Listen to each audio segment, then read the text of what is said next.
Salaki, I was cut off, but the main point that I was trying to make is that, and just as it was in ancient Egypt, is the same thing that's happening today when you have basically Israel exceeding in number. So that frightens Esau, all right, because Esau is not mightier than us, and he doesn't want a revolution of so-called blacks, Latinos, and Native Americans. So what happens is they push forth this monogamous agenda, and it does three things. In fact, not only does it it depopulates, but it also gives power to the woman, and it also what's the last one?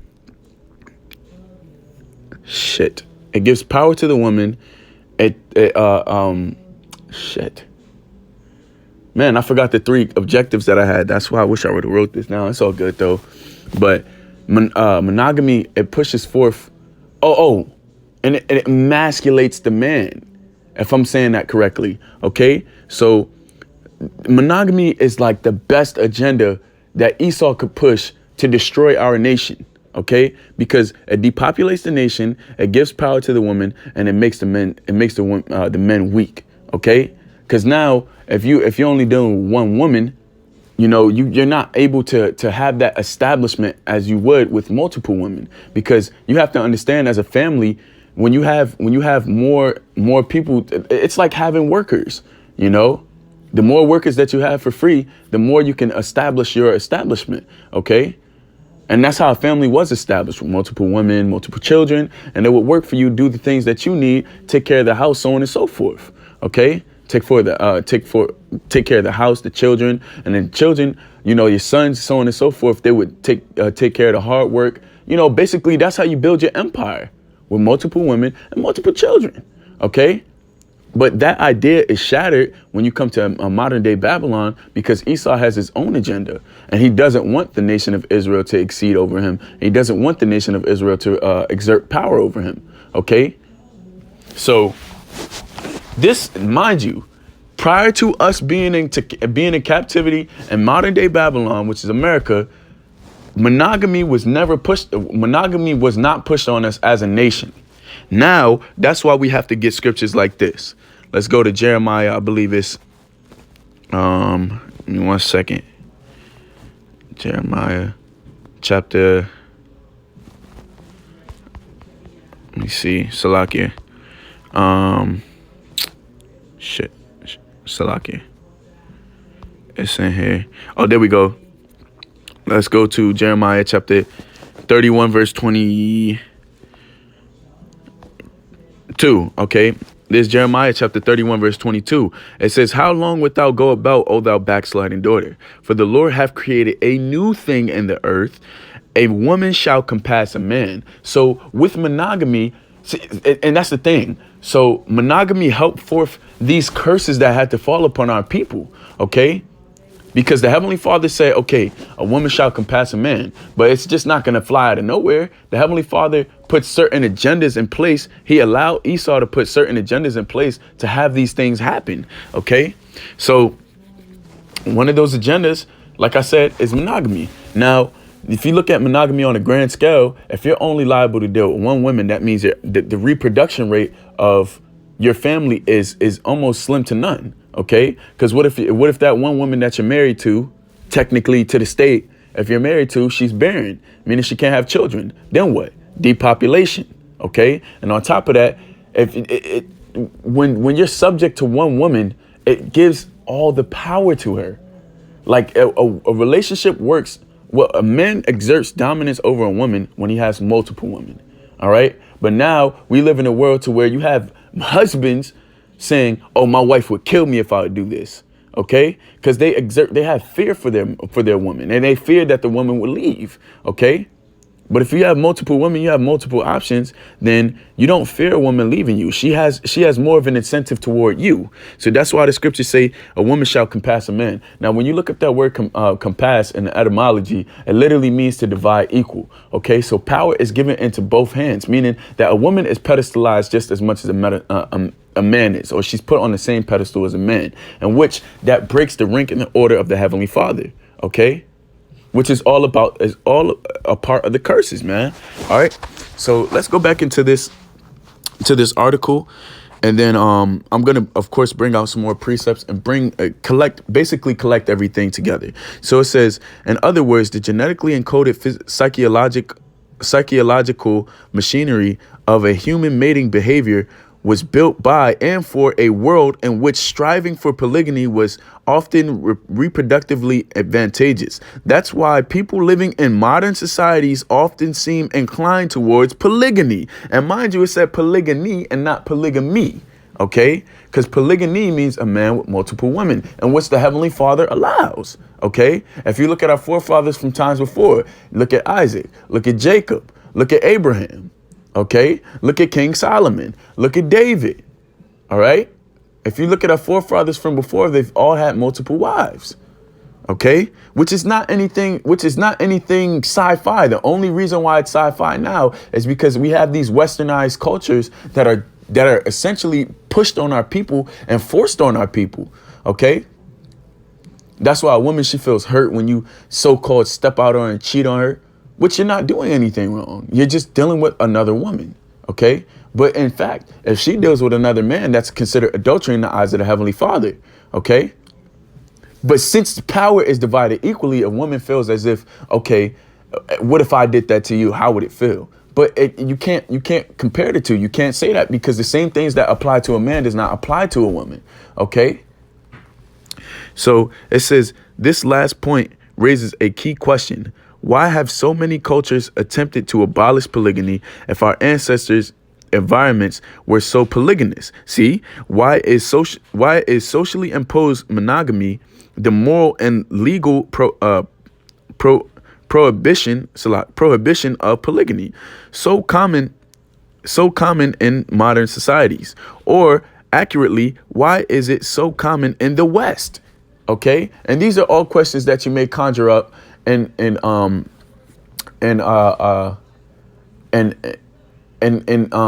quest to understand monogamy. But this guy, he goes into it a little bit, but he doesn't break it down the super duper correct way. He kind of goes into it in his own way, but at the same time, this was still kind of like, this was actually very useful because prior to us, even when our brothers, the 10 tribes that traveled to the land of the unknown, or the Americas that traveled to the Western Hemisphere after Assyrian captivity, they still had those same cultures. They still had the Paleo Hebrew. They still had the culture of Yasharala, okay, so to say.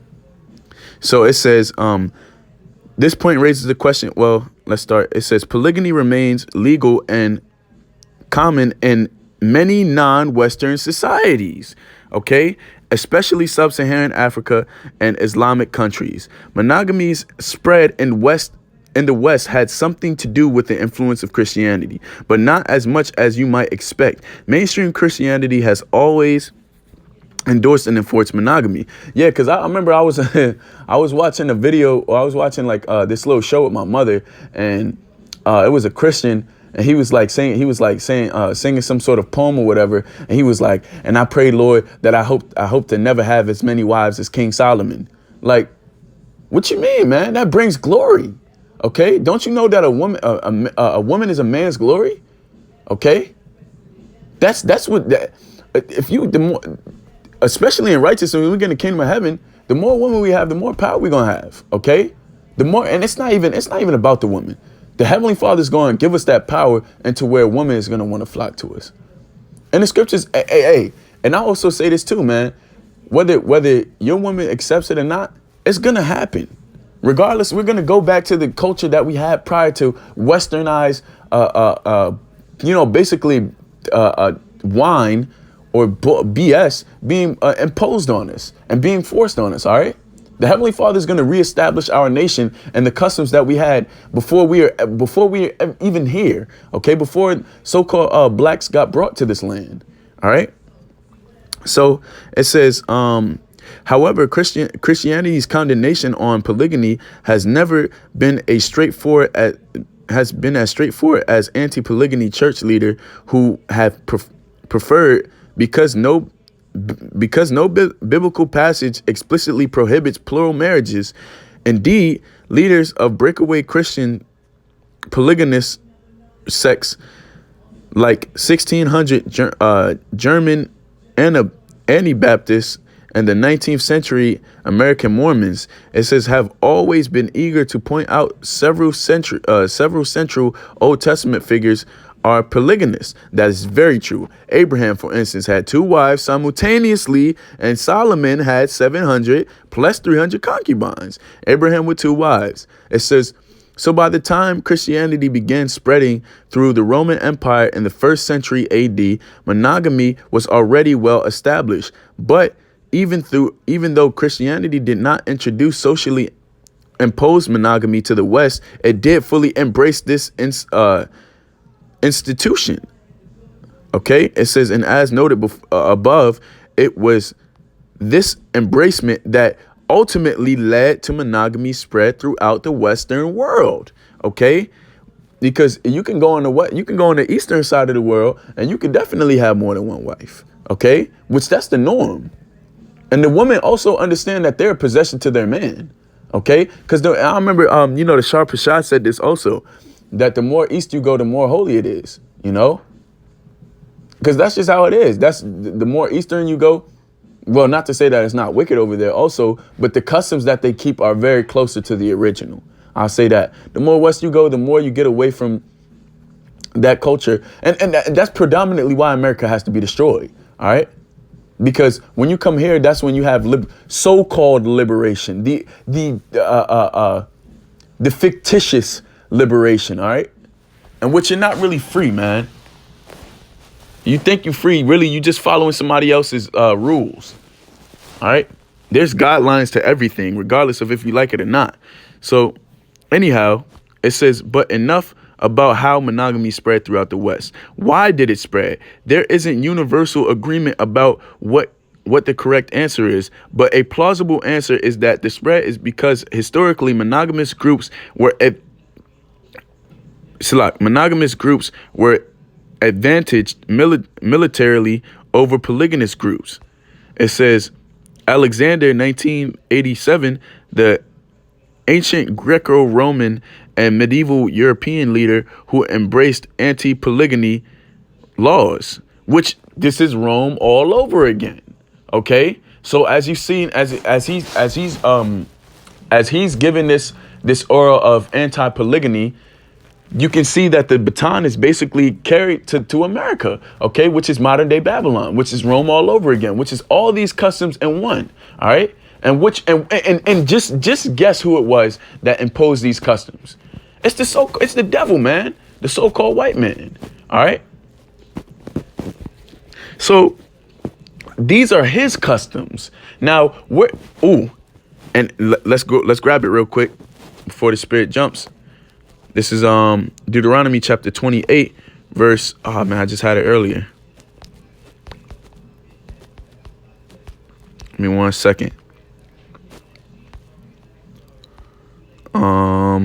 It's before that. It says,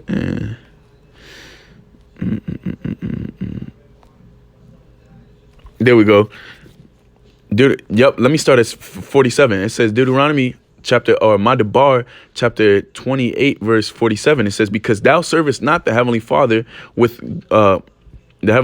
thy power with joyfulness and with gladness of heart for the abundance of all things, therefore thou shalt serve thine enemies, which the Lord shall send against thee in hunger and in thirst and in nakedness and in want of all things, even a woman. Okay. And it says, and he shall put a yoke of iron upon thy neck until he have destroyed thee. Okay. So even when it comes down to woman, he's the one who dictates whether we can deal with multiple women or not. That's why he made it a norm for it to be monogamous over here. Okay. And the more you think about it, the more you start to understand that our life was never intended to stay like this. That's why the scriptures say that this present life is not the life where much glory doth abide. The reason why is because we're not allowed to follow our full customs, man. And we're under the rulership of our oppressor. All right. The wicked. Okay, so let's get back to this passage, and it says, embrace anti-polygamous laws.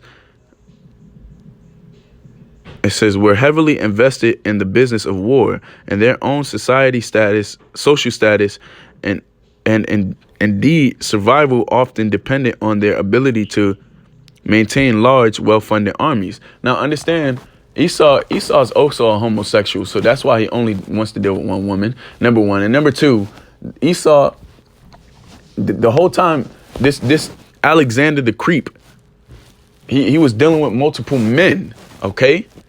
Opposed to multiple women. So they can miss me with that shit, man. Straight up. Regardless of the situation, a man is gonna have to, like, he has to. It's in our every whim. It's in our makeup. The Heavenly Father created women for men. Okay? So nonetheless, let's keep reading. It says, and the imposition of monogamy produce bigger, better armies because monogamous groups can grow larger than polygamous groups, which is false. Okay, it says, after socially imposed monogamy was established, Westerners became so accustomed to it that many began to see it as normal state of human mating. It says to see the formerly universal practice of polygamy as foreign and strange. Okay, it says, as Laura Betsit writes, modern societies, those that have grown out of the Christian Middle Ages, are remarkably monogamous. They seem, in fact, so consistently monogamous that what was once the rule now looks like an exotic exception. Okay, and that's really the end of the passage. But the main point is that monogamy is a curse that was put on us and that was indoctrinated on so-called blacks, Latinos, and Native Americans, predominantly on the western parts of the hemisphere, predominantly in America, because there's certain agendas that Esau wanted to fulfill, and there's certain curses that had to be fulfilled and that had to come to pass, all right, in order for us to be delivered. So as it stated before, the scriptures say that a woman shall compass a man. Now also, let's grab this one too. This is Isaiah chapter 3, and we'll go to 12. It says, as for my people, children are their oppressors, and women rule over them. O my people, they which lead thee cause thee to err and destroy the way of thy paths. Okay, and what was our paths? Our paths were our customs, our ways, the things that we stand by, our guidelines, all right, our inheritance. And monogamy was definitely not a part of our inheritance. Polygamy was, okay? But it said, they that cause thee lead thee to err, all right? They that lead thee cause thee to err, all right? So that's why when you come on the Western hemisphere of the world, or of the Aratiza, I say well, more than world, but when you come on the Western side of the Aratiza, or the earth, these customs are imposed and are to be kept because we're in the want of all things from our oppressor. All right, so we have to follow, because no matter how you try, there's no possible way that you can deal with multiple women here, man, without feelings being involved. But we do it anyway. All right, even if you had, because it's not about how good your woman is to you. It's not about how she does everything for you and all of that. As a man, as a dominator, as a procreator, as a man who has the spirit of the Heavenly Father on him, we are dominant. And that's what it comes with it, man. All right. You got to think about a lion. How many lionesses does he have? However many he chooses. Okay. Whatever's in his spirit on how many he chooses to lie with. Okay. So it's the same concept, man. And that's why the scriptures say, go to the beast and go to the fowl of the earth and learn from them. All right. So let's just to collect all of this back together.